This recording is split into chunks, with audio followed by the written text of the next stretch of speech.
Баршаңызға сәлем, болашақ аналар және жас аналар. Пайдалы видеома қош келдіңіз. Егер арнамда алғаш рет болсаңыз, каналға тіркеле кетуді ұмытпаңыз. Бүгінгі видеода сіздермен нәрестені жөргектеу, яғни баланы құндақтау жайында бөліскелі отырмын. Пеленание деді орысша, және түрлі әдістермен сіздермен бөлісе кетемін. Сондықтан видеоның соңына дейін қарауға кеңес беремін. Ең алдымен біздер баланы не үшін жөргектейміз, сол жайында айта кетсем. Баланы ұйықтар алдында құндақтасақ, бала шошымай жайлы ұйықтайтын болады. Қол-аяғы бос жатқан сәби кішкентай ғана дыбысқа шошып оянып кетіп жатады. Сонымен ұйқысы қанбай қалуы да мүмкін. Мінекей, біз сол үшін нәрестені жаялықпен орап ұйықтатамыз. Бүгінгі видеода сіздермен баланы жөргектеудің 3 әдісімен бөлісетін боламын. Бұл видео әсіресе алғаш ана атанғалы жатқан жас аналарға пайдалы болады деген үміттемін. Сондықтан соңына дейін қарауға кеңес беремін. Баланы жөргектеу үшін бізге ең керек зат, бұл ең бірінші пеленка, яғни жаялық. Бұл муслиновый болуы да мүмкін, немесе кәдімгі мақталы мата және байковый болуы да мүмкін. Өз қалауларыңызбен ең бастысы 100% матадан жасалған пеленка болған дұрыс.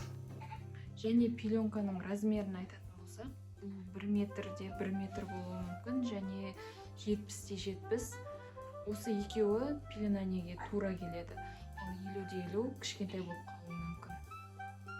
Ең бірінші әдіс көпшілік қолданатын әдіс, яғни тек денесін ғана орайтын боламыз.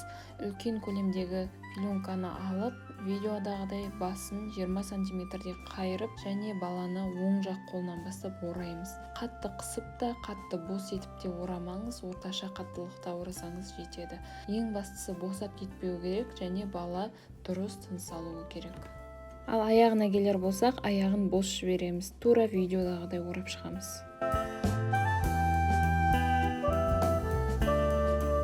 Келесі әдіс, егер баланың басымен қосып орағыңыз келсе, онда ең үлкен көлемдегі жаялық қолданыңыз.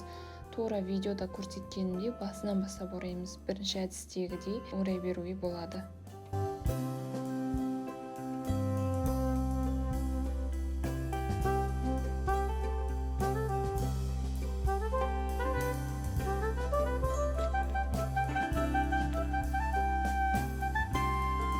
Үшінші әдіс, бұл көбінесе байқасаңыздар перзентханада жаңа туылған сәбиді дәрігер орап беретін әдіс.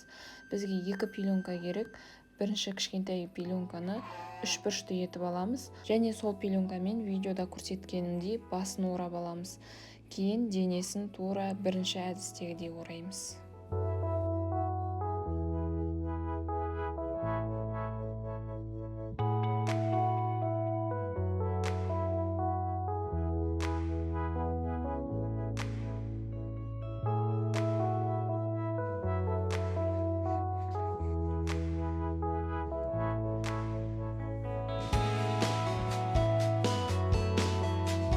Мінекей, дәл осылай баланы оңай әрі тез жөргектеу әдістерін көрсеттім.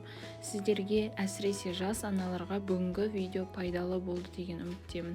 Себебі өзім де тұңғыш баламды жөргектеу қиын көрінетін. Бүгінгі пайдалы видеом сізге ұнаса, міндетті түрде лайк басып, жақындарыңызбен бөлісіп қойыңыз. Ал мен сіздермен әзірге қоштасқалы отырмын. Видеоны соңына дейін қарағаныңыз үшін рахмет. Балаларыңыз ешқашан ауырмасын, ұйқысы да тыныш болсын. Келесі видеоға дейін амандықта жүздескенше.